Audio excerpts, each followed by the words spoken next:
नमस्कार दर्शक बंधु मो चैनल को अनेक अनेक स्वागत।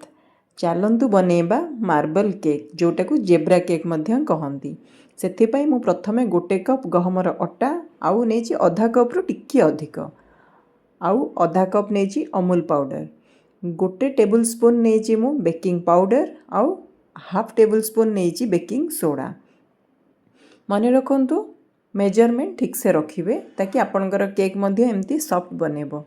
आउ एथिरे गरम क्षीर नहीं मु 2 कप पूरा पूरा अपन ढाली देबे किसी असुविधा नहीं। 3 कप बेलू आपन टिके अल्प अल्प करके देबे। देखंतु 3 कप रे मु अधा देकी घांटिली तापरे आउ अधा कप आपन देबे एट ए टाइम देबेनी। तो एबे वर्तमान कौन करबा ना आमे जदि आपन चाहिबा को चाहुचंती एथिरे गुड़ पकई परिबे मु गुड़ बदले चीनी नेजी आउ गोटे टेबल स्पून आपन वैनिला एसेंस पकेबे जदि नाही स्किप भी करि परिबे। मोर मन नाला एक्चुअली चीनी पकईवाई मु लास्ट को पकेली कारण चीनी पकेला पर टिके आउ टिके पानिया हो तो से हिसाब रे आपन क्षीर 3 कप ही नेबे। वर्तमान आउ गोटे कप रे मु नेजी 3 टेबल स्पून भलिया कोको पाउडर जदि आपन कोको पाउडर नाही आपन नहीं पारे ओरियो बिस्कुट जोटा कला कलर आछि ताकू ग्राइंडिंग करके क्षीर रे पकई परिबे न हेले कॉफी पाउडर टिके पकईकी कलर आपन कला आनी परिबे। वर्तमान गोटे मु इडली छांच नेजी तार जो से टिके तेल ग्रीस कर देछि तापरे व्हाइट टाकू फास्ट पकेली तापरे अल्प टिके ए ब्लैक कलर रा जो बैटरटा पकेली तापरे व्हाइट पकेबे एमती अल्प अल्प करके स्पून रे पकेबे जेहेतु इडली रो मोल्डटा हमर छोट छोट से मु स्पून ने नेछि। जदि आपण मोल्ड केक टेन रे करूचंती ताहले आपण डंकी रे भी करि परिबे एमती अल्प अल्प करके पकई देबे। देखंतु एमती राउंड राउंड तापरे एमती हाथ रे आपण एमती शेप दे परिबे टूथ पिन रे। बस एबे हे गला हमर जेब्रा शेप मार्बल केक।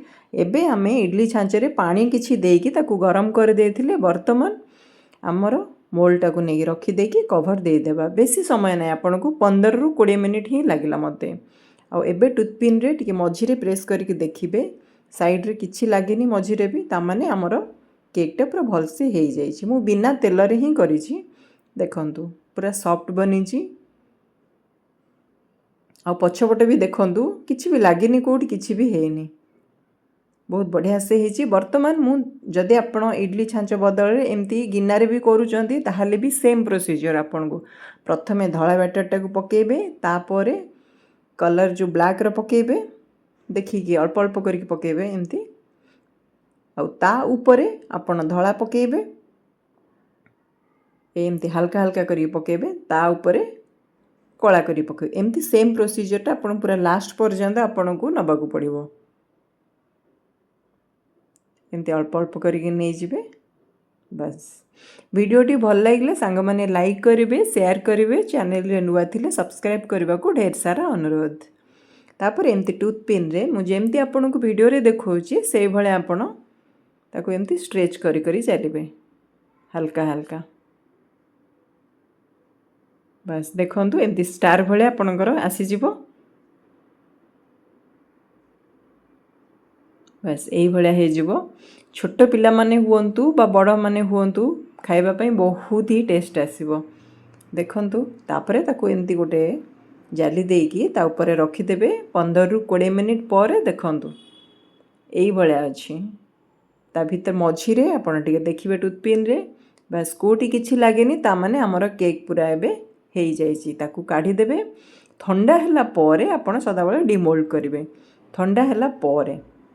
बस एबे आमर रेडी हो गला जेब्रा केक छोट छुआ मानक आपण देई परिबे घरे जदि के वयस्क लोक अछंती तांकू भी आपण करके देई परिबे चीनी बदल रे आपण यदि चाहिबे गुड़ भी पकई परिबे।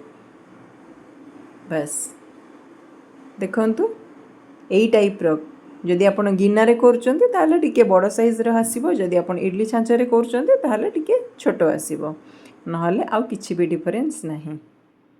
बस ताको आमे टिके सजेई दबा देखा हबो नेक्स्ट वीडियो रे। रहुछि नमस्कार बाय बाय।